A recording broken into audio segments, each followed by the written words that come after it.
Welcome back to WizardPhD. I'm Professor Lynette with Jeffrey, and we are getting ready to do the first Brilliant event post-beta. So this is going to be starting in it's 9 minutes. We might get some spawns on the way over there, I guess, before we're headed to the mall so that we can just sit and hang out. It's definitely going to be another hot day. It's 97 degrees outside. We are excited because unlike the emergency event that was only 3 hours and it was like a very short window that people could or could not make it, we are going to have more than one day to actually work on this. So this is kind of like in Pokemon Go, there are research task events where there's multiple pages and you're trying to accomplish different things in the game. This is very similar. So we're expecting to have about 4 pages worth if it's like the beta.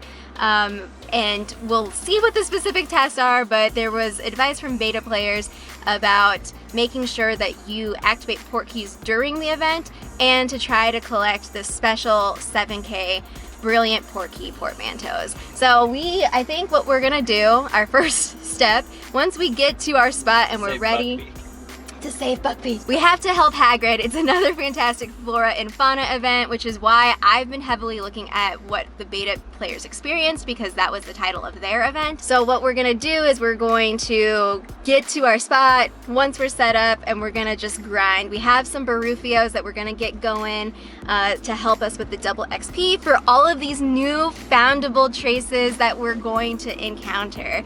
And how pumped are you? I'm super pumped. Also some dark detectors. Whoop. We'll probably do some fortresses, wizarding challenges because we'll see rare foundables and we have a strategy with your technique going. Also from the intro you saw my little swaggy Harry Potter Wizards Unite bag. Thank you so much to WB for getting me set up to contain the calamity. I love this little gift and this is the first time I'm taking it out in public, so I'll do some little hey look, it's Wizards Unite, so people can see, especially if people are gonna do fortresses. They'll be like, that girl's definitely playing Wizards Unite. Thanks WB, and thanks for sponsoring my travel to LA to play this game early so that I can give the best information to y'all about Harry Potter Wizards Unite. Let's go to the mall!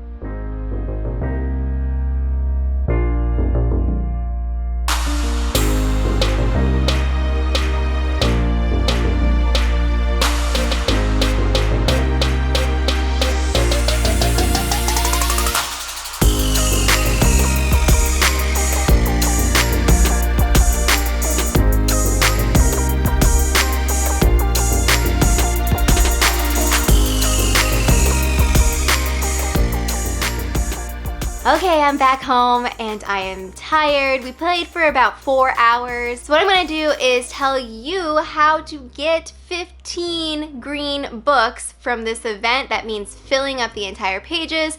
Just in general, what was difficult for me, what worked for me, and of course, tailor this to your local area. You know best where the foundables are or where the best places to play or where the inns are, so this is my experience from playing at a mall that I regularly go to, but you might have to adjust accordingly. Page 1 of your special assignments, you have return 2 foundables of any family. So just go anywhere where there's foundables, you only need 2, and that's where you get 2 restricted section books. Unlock 1 port key portmanteau and dine at inns 2 times. And both of those give you family XP for the Fantastic Flora and Fauna event, and that registers on your events tab in the registry. For me, and this varies based on what's around you, for me, the most difficult one to complete on this page was unlocking the 1 port key portmanteau. So Jeff and I cleared out all of our port keys that we were saving up that were ready to go so we could have that saved space to try to get brilliant port key portmanteaus to fill up. But there was a problem because Jeff didn't have any more silver keys and his gold key was being occupied by a 5K port key that was not ready yet. I luckily had a 2K port key that was not unlocked, so I got to put in my golden key once I cleared all of those other port keys, and this task will not register until the event starts. As soon as you can when the event starts, try to have in your bag already a 2K portmanteau, and maybe the gold key or any key that will open it. So you can pop that right away, get that 2K distance, and move a little bit faster. It took us a long time on this page because of that situation. The bonus rewards for this first one is 500 XP, 20 family XP, and 2 more, so the total on the first page is 4 restricted section books. Just go to a place where you know that you'll get more than one, or if there's a 1 spawn point, then you can just sit there until it respawns. Definitely find a spot with 2 ins, or again, find 1 in, wait for 5 minutes, and spin it again. I did it again, it's dying at the end. One day, I'm going to stop using Pokemon Go terms for this game. Now, we're moving on to page 2, where we have recovered 2 brilliant Buckbeak foundable fragments, return 3 Magizoology family foundables, and perform 2 great spell casts. So in my experience, I found a lot of Buckbeak. That was the most common brilliant foundable that I saw, and a few unicorns. I mean, those were the 2 that we saw in the wild. By far, Buckbeak was more popular than the unicorns, and the unicorns seemed harder to overpower. The area that we went to the mall, and we usually get a variety of spawn points of different families, so the Magizoology one actually didn't take me that long, and it was pretty easy to complete that one. And then perform 2 great spell casts. So the question that I have, because I didn't pay attention, but maybe I'll put an edit in when I'm editing this video, but I wasn't paying attention to whether if I got a masterful cast, if that counted towards the great cast. Kind of like in Pokemon Go, if you get like make a nice throw, but you make a great throw, then it counts for the nice. So if you go above the level that it's asking you, will it give you credit, or do you need to get it exactly? So if you know the answer to that question, if you can do a masterful cast and it'll count for a great, let us know in the comments down below, and that would be helpful to know as well. Bonus rewards, we have 25 family XP, we have 3 restricted section books, so a total of 7 if you complete the first page and the second page. And if we go to our registry page, you'll see that we will get the Brilliant Scorched Tree Stump, and that is given to you at the end of the second page. It's only 1 fragment that you need, so you'll fill that out and be able to place it. Page 3, now we have returned 7 medium foundables, recovered 2 brilliant unicorn foundable fragments, and return 4 Care of Magical Creatures family foundables. So the first 2 gives you some XP, and then you get some family XP for the Care of Magical Creatures foundables. So medium, if we go to our registry, and again, I would love to know if, so let's say for example, I run into this regular hippogriff and it's a high level, does that give me credit for the medium? I want to say yes, because I feel like I didn't see many specific mediums, so the baby unicorn is specifically medium, that would give me credit for it. But if it's higher than that, would it also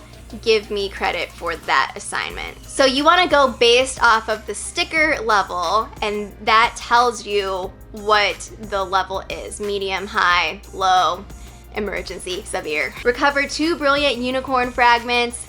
This one was more difficult for me because I was a little struggle with returning these unicorns, and also they popped up less often. So at first, when I was doing this event, I started using potions for the unicorns, but then because we were gonna be there for hours and I knew we were probably gonna run into enough, I decided to just stop with the potions and focus on the spell casting.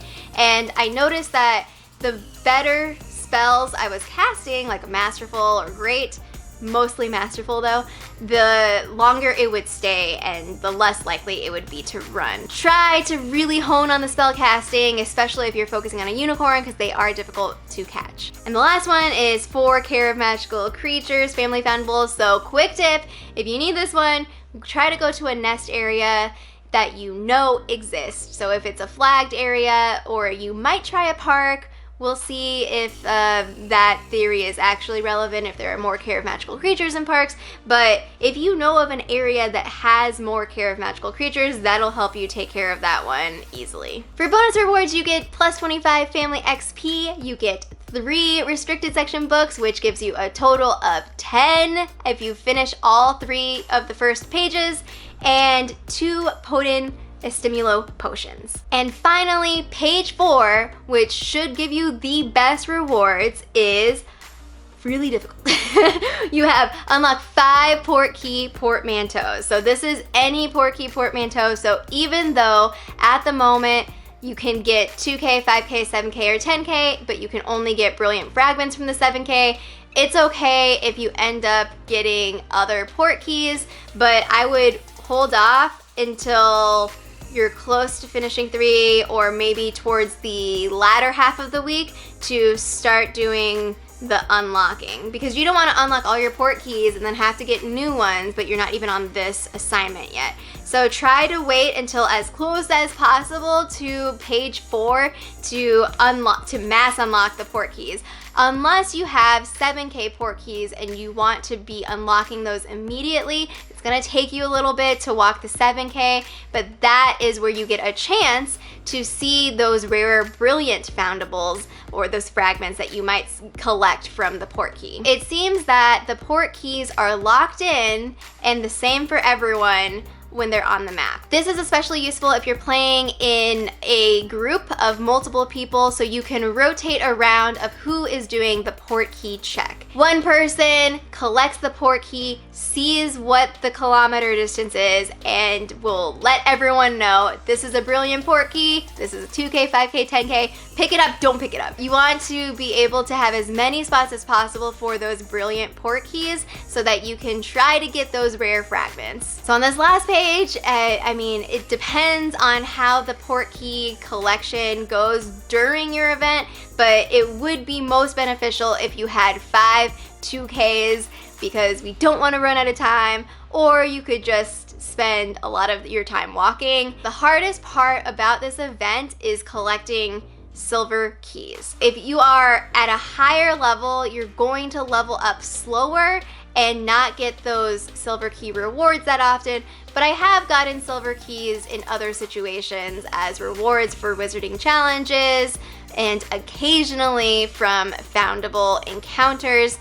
So if you're out of keys, continue playing, and if you can't play, then if you have enough coins, then you can buy a pack of 4 for 325 coins. Brew 7 potions. Okay, so this one is also a little tricky because you want to make sure that you get the timing right. So for 7 potions, you might want to start prepping for this while you're on page 3. So I would go for the 2-hour potions as my goal for all 7 of these. The healing potion might be a little bit better if you are trying to also complete the last task on this page, which is complete 3 wizarding challenges. If you struggle with the wizarding challenges or the fortresses, you might want to stock up on the healing potions and time that out so that you can complete this page. So 7 potions, 2 hours each. That's 14 hours total, but if you're doing the 15% reduction, so it'll be a little less than 12 hours if you every time can reduce your potion brewing by 15%. I would recommend the 2-hour ones, and I would start planning for it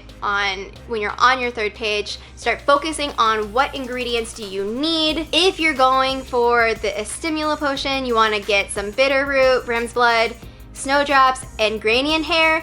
Or if you're going for the healing potion, you're going to want some Wormwood, some Boobatube Pus, some Dittany, and some Dragon Liver. For the bonus reward completing all 4 pages, we're going to get a little icon that we can put on our little profile page, and we are going to get the last special brilliant foundable that is in the event registry. So you have 2 on the registry where they only need 1 fragment. You get the first one from page 2 and you get the second one from page 4. So our goal is to try to complete all 4 so we can fill out this registry page.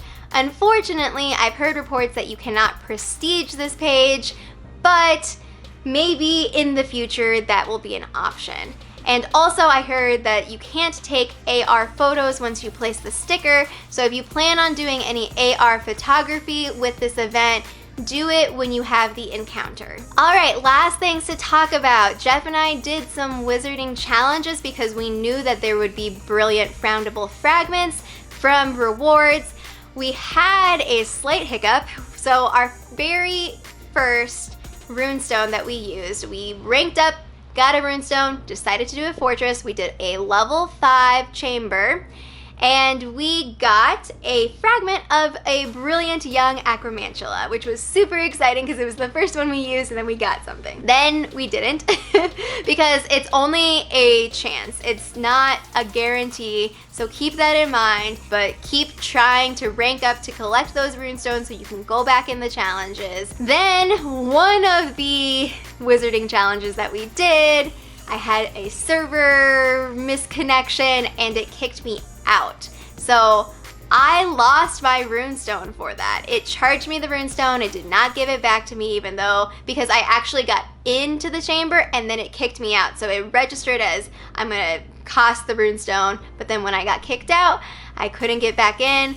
And Jeff was so close. This was a level 6 chamber. He was so close at taking down 7 enemies by himself. It was like, oh, I wish that he would have gotten it because he ended up wasting his runestone also. If I were in there, I would have been able to help, but because I couldn't battle, I got kicked out. It didn't change the difficulty. It kept the same number of foes, and so we both missed out on an opportunity. Make sure you have solid connection. Oh, be careful. We have one unknown foundable left that is a severe, but we haven't seen it from a wizarding challenge yet. We're gonna try to do more challenges tomorrow to see where we're getting this, or if this is going to be something from a port key. Not sure because we haven't opened brilliant port keys just yet. You need 12 unicorns to place, 10 buckbeaks to place. You're gonna earn the 1 out of 1s from the pages on page 2 and 4.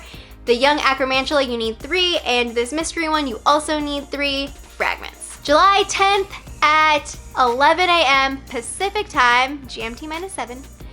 That is when the event will end. So you'll have your full week, you have the weekend, plan out your times, knowing that these are the 4 pages. Towards the end, it's getting a little more difficult with the port key, portmanteaus, the wizarding challenges, and the potions, so be sure to plan accordingly, especially when you're on page 3.